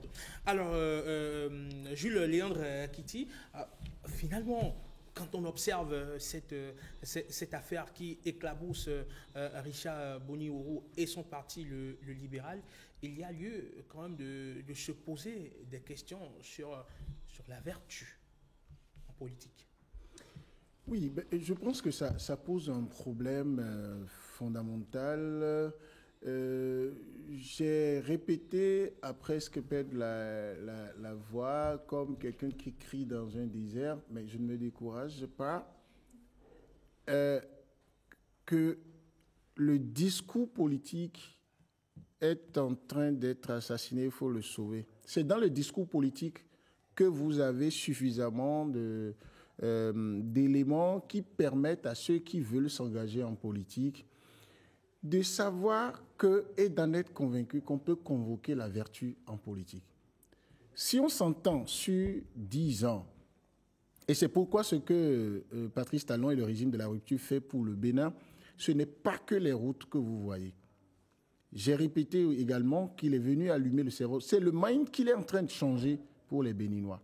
C'est-à-dire, ce qui arrive à M. Uru, si c'est avéré, c'est que ça amène d'autres jeunes à se dire, on m'a tout le temps dit que la politique se résume à un jeu où ne jouent correctement, où ne réussissent que des gens qui savent lézarder les murs, qui savent mentir, qui savent prendre des voies tortueuses, qui savent tricher, qui sont les plus habiles à contourner les règles. Donc c'est un jeu, et c'est pourquoi le politicien, un terme que je n'aime pas, je préfère le politique, est regardé par même le citoyen lambda comme le voleur, le tricheur, le roublard. Mais non, il y a eu des époques où des gens qui sont presque au regard de la population convaincus de faire répréhensible au regard de la loi, ont pillon sur rue. Mais aujourd'hui, on est en train de décourager ces personnes-là. Ça veut dire quoi? Et ça me fait mal, moi, parce que j'ai souvent dit, vous pouvez faire une bataille partisane, mais il faut faire surtout une bataille de génération. Monsieur Uru, je ne connais pas son âge, mais il ne doit pas être... 39 ans et bientôt 50 ans. Ben alors, donc, vous voyez, ce pays, quand le président Patrice Talon, ceux qui sont ses aînés et ceux qui sont de sa génération, ils vont finir de nous le confier, on fait quoi? Est-ce qu'on fabrique des gens? Je ne veux pas juger M. Uru, il n'est pas encore condamné. Et on fait quoi? Avec quelle valeur? En politique, je pense qu'il y a suffisamment de place pour la vertu. C'est-à-dire quoi?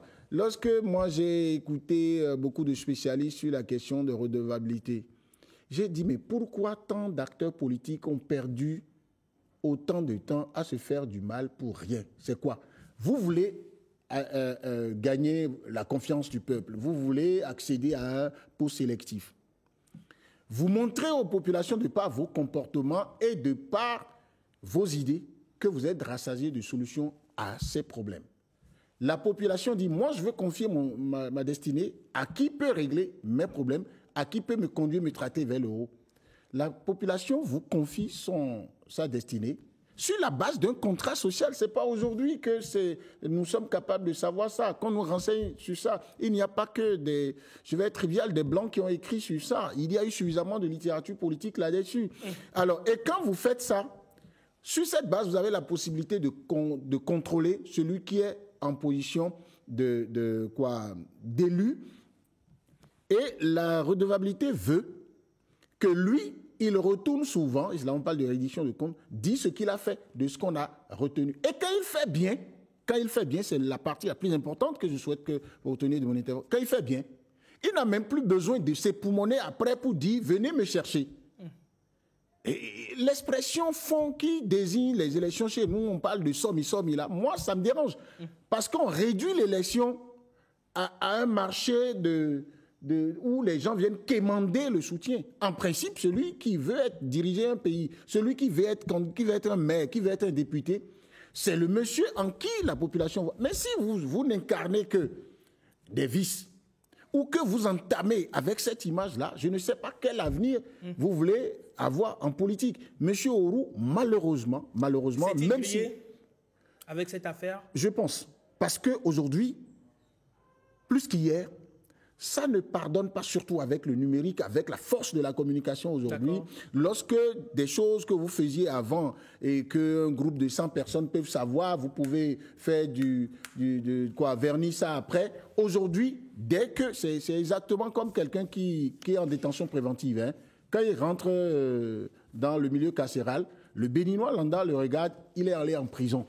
Quand tu ressors demain pour dire que tu es vertueux, même si tu as été relaxé, mais on te regarde comme quelqu'un qui a mal fait. Donc ce qu'il a fait là, si lui-même, vous l'avez dit tout à l'heure, a été amené à reconnaître qu'il a remis de l'argent à des... Ça veut dire que... Selon le tout au moins du procureur spécial de la Criette. Je ne pense pas que pour le moment, jusque-là, le procureur spécial, quand il fait les points d'étape par rapport à ces enquêtes, je ne crois pas qu'il ait encore été démenti par rapport à ce qu'il dit. M. Auroux, s'il n'a pas reconnu ça, le procureur spécial ne l'aurait pas dit. Et à partir de ce moment-là, c'est qu'il a mal fait. Parce que même si les cadres lui proposent ça, lui devrait dénoncer. Très bien. Allez, si vous permettez, Jules, je récupère momentanément votre fauteuil, votre siège, pour prendre les avis des internautes, puisque nous leur avons adressé la question. Que pensez-vous de cette affaire de soupçon de corruption qui pèse sur le parti Le Libéral dans les démarches d'obtention de son récépissé? C'est une affaire le tour d'horizon donc de la toile pour nous, afin de relayer les avis des internautes derrière.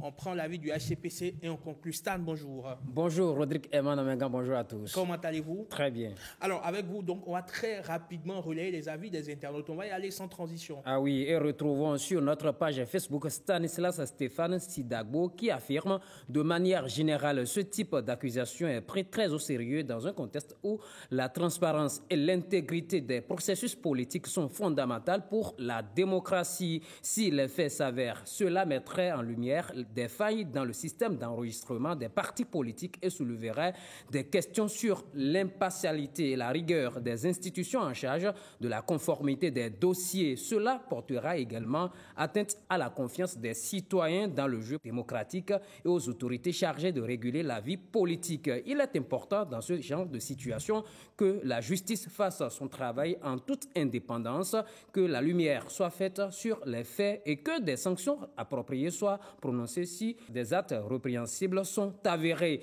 La transparence et la redevabilité sont essentielles pour rassurer non seulement les citoyens, mais aussi tous les autres partis et d'autres acteurs politiques. Dans tous les cas, ce genre d'affaires rappelle l'importance de renforcer les contrôles, d'accélérer les réformes pour la bonne gouvernance et de promouvoir une culture de l'éthique au sein des institutions politiques du Bénin. Éric Agbouré estime que le Bénin est sur les rails en matière de lutte contre la corruption. Le système partisan en place ne permet plus aux acteurs déguisés de faire de la politique béninoise un champ de commerce. Bonjour le plateau, écrit Jean-Baptiste Lokossou, avant de poursuivre l'ouverture d'une enquête pour corruption présumée dans le cadre de l'enregistrement du parti Le Libéral suscite de nombreuses interrogations sur la transparence des procédures administratives dans le paysage politique béninois. Si les faits sont encore à vérifier, l'affaire interpelle l'opinion publique sur les conditions d'équité et d'impartialité censées régir la reconnaissance officielle des formations politiques au Bénin. Ce type d'accusation qu'il conviendra d'examiner avec rigueur dans le respect de la présomption d'innocence révèle aussi les vulnérabilités persistantes de notre système face aux pratiques opaques. Il revient désormais aux autorités compétentes de faire toute la lumière sur ce dossier afin d'éviter toute forme de manipulation politique ou d'instrumentalisation judiciaire. Quelles que soient les conclusions à venir, cette affaire souligne l'importance de mécanismes plus transparents et d'un encadrement plus strict pour garantir l'intégrité des processus démocratiques, le respect de l'état de droit et la confiance des citoyens en dépendent. Merci beaucoup à vous, mon cher Stan, pour ces avis relayés. Vous passez une excellente journée du lundi. Merci, bien à vous aussi. Je reviens au représentant du HCPC sur ce plateau, Francis Eloge-Attali, très rapidement. C'est une affaire sans doute que vous suivez de très près. Quelles sont vos attentes vis-à-vis de ce dossier? Il faut que la justice soit rendue dans le strict respect des tests, parce que vous savez évidemment qu'il y a le cadre légal qui existe. Et ce cadre légal doit être respecté. Vous savez que depuis un moment, le Bénin fait l'objet d'attention particulière de la part de la communauté internationale. Nous venons de boucler une visite pays avec les experts de l'ONU-DC et les experts de la Suisse, de la Gambie, qui sont venus voir comment est-ce que le Bénin met en œuvre les dispositions de la Convention de Mérida, la Convention des Nations Unies de lutte contre la corruption. Et on peut se réjouir qu'aujourd'hui, au Bénin, dorénavant, les institutions sont astreintes au respect strict de la transparence dans leur fonctionnement. Et on attend que la justice soit rendue de façon plus sérieuse, de façon plus rigoureuse, afin que la pédagogie du respect du bien public et de l'exécution des tâches conformément aux principes définis dans les codes d'éthique dans différents ministères, que ces tests soient respectés. Et enfin, il faut dire que le travail qui a été fait, c'est conforme, en fait, selon la déclaration du ministre de l'Intérieur et de la Sécurité publique.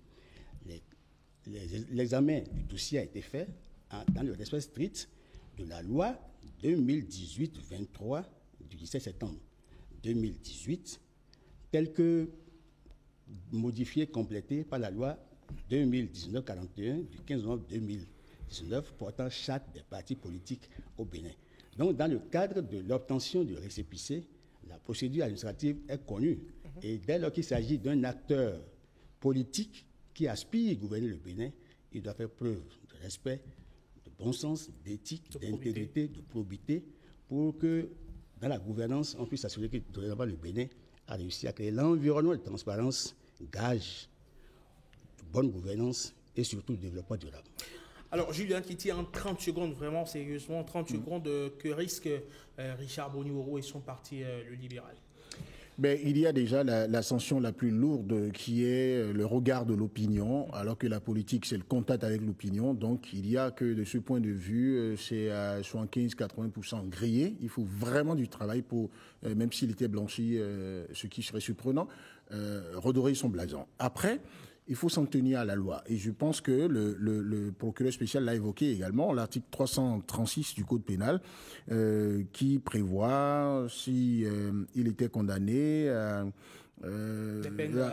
allant de 5 à 10 ans, d'une amende qui ne peut aller en deçà de 200 000 francs. Mais dans le cas d'espèce, vous voyez, la pratique, la jurisprudence montre que c'est beaucoup de millions. Je ne vais pas passer le temps à lire l'article. Mais je pense que ce qu'il risque, c'est enfin Vous pensez qu'il a tout perdu en peu de temps? Oui, en peu de temps. Et j'ai l'impression qu'il a fonctionné comme une étoile filante. Il a fini, il a été grillé au même rythme qu'il était arrivé et peut-être un peu trop pressé. La sociologie de notre pays, de notre continent, n'aime pas ça aussi. Le chef, celui qui aspire à être chef, il a une allure mieux que ça. Merci beaucoup Jules Léandre Kiti, analyste politique. Merci également à vous Francis Eloge-Attali. Il y a encore un passé récent, vous portiez ce titre sur ce plateau aujourd'hui. Vous êtes donc le chargé de politique de bonne gouvernance, d'éthique et d'intégrité au commissariat à la prévention de la corruption, le HCPC. Passez une excellente journée messieurs du lundi. Bonjour le Bénin. Allez, on va retrouver Blaise Adanko pour les sports. Derrière il y a Marcel Accrossier pour la revue de presse. Tout de suite on fait du sport.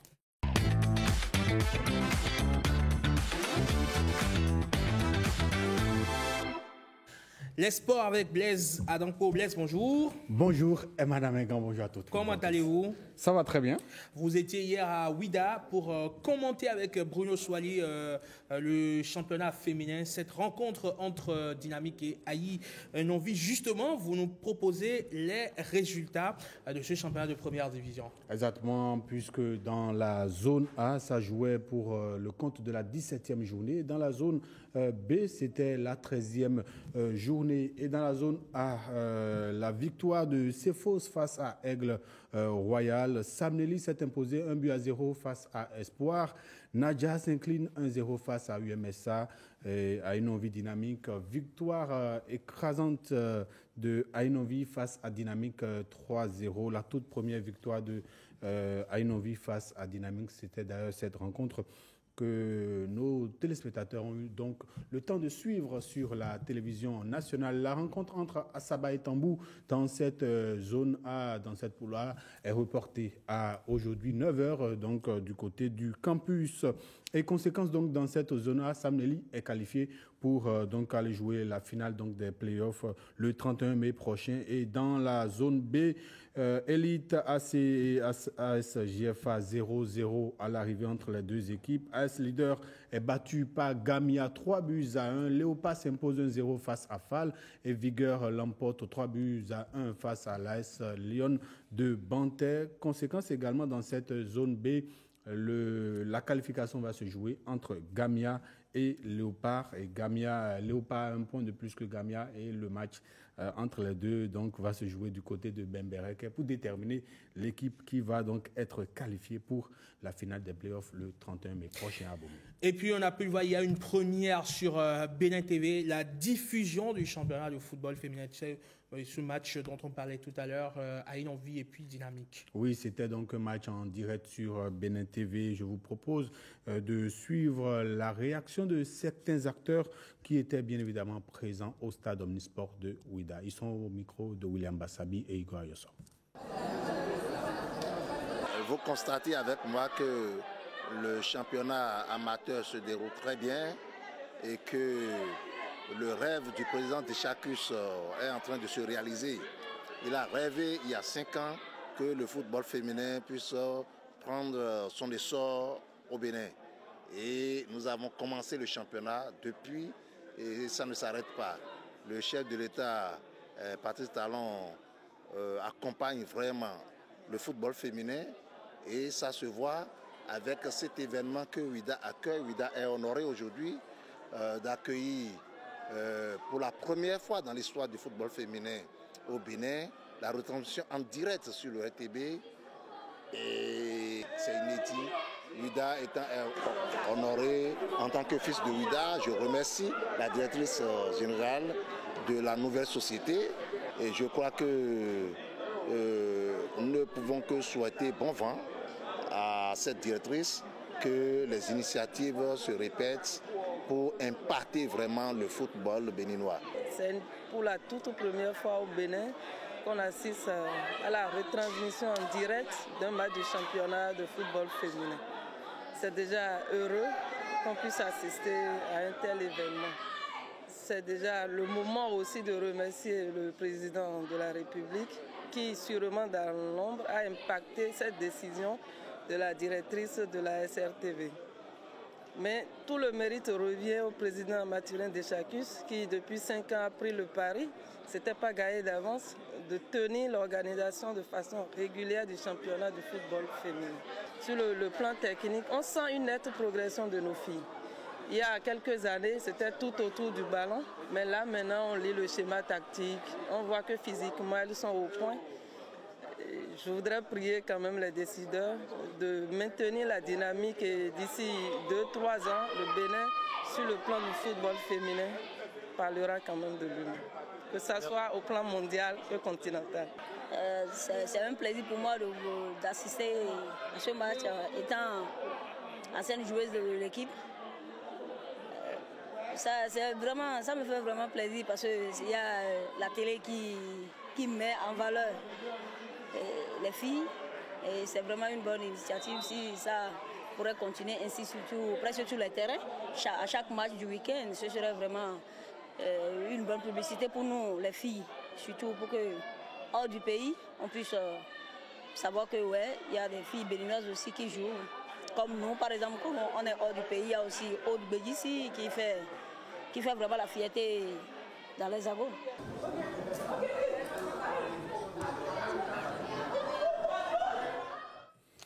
Et on a eu quand même de très très beaux buts dans cette rencontre entre Ainovi et Dynamique et Nadège Tanfletter également qui était donc présente au stade pour certainement soutenir ces anciennes coéquipières de Dynamique FC qui sont donc classées quatrième au terme donc de cette 17e journée. Et il faut dire donc que dans cette zone-là, plus vraiment de suspense pour la qualification pour la finale donc des playoffs. Par contre, là où il y a encore du suspense, c'est dans cette zone B où les équipes Léopard et Gamia ne se lâchent pas. Léopard a un point de plus que Gamia qui va jouer sa qualification à domicile le 24 mai prochain. Merci beaucoup à vous, Blaise Adanko, pour toutes ces informations et félicitations à toute l'équipe de retransmission de cette affiche hier entre, bien sûr, Dynamique et Ainovi. Bonjour le Bénin, dernière escale pour boucler la boucle, c'est la revue de presse de M. Armstrong.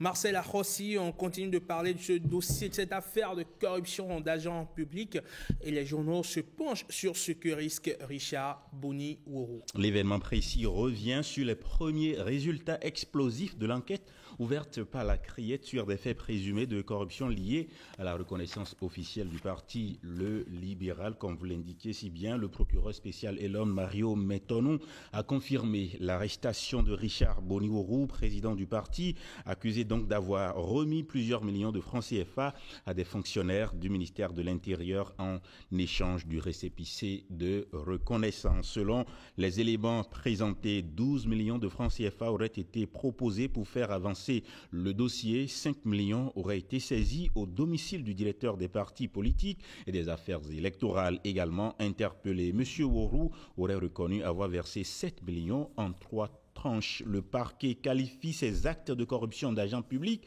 passibles de 5 à 10 ans de réclusion conformément aux articles 335 et 336 du Code pénal. Le matinal relaie l'intervention du haut-commissaire à la prévention de la corruption, Jacques Migan, qui salue la diligence du ministère de l'Intérieur et appelle à la rigueur dans l'instruction du dossier. Il insiste sur la gravité des faits, évoquant donc une violation des principes d'intégrité, de neutralité et de probité. Il exhorte les institutions publiques à renforcer leurs dispositifs de contrôle pour prévenir de telles dérives. Face à ces accusations, le libéral contre-attaque. Dans un communiqué relayé par l'événement précis, le secrétaire général adjoint du parti Semevo Amadidje réaffirme l'intégrité du processus ayant conduit au congrès du 5 avril dernier que nous avons tous suivi. Il appelle les militants à la retenue tout en exprimant sa foi en la justice béninoise. L'histoire est en marche et elle nous donnera raison, conclut-il. Dans un climat politique tendu, cette affaire pourrait bien marquer un tournant décisif dans la lutte contre la corruption au Bénin, tout en posant la question cruciale de l'indépendance des procédures de reconnaissance des partis politiques.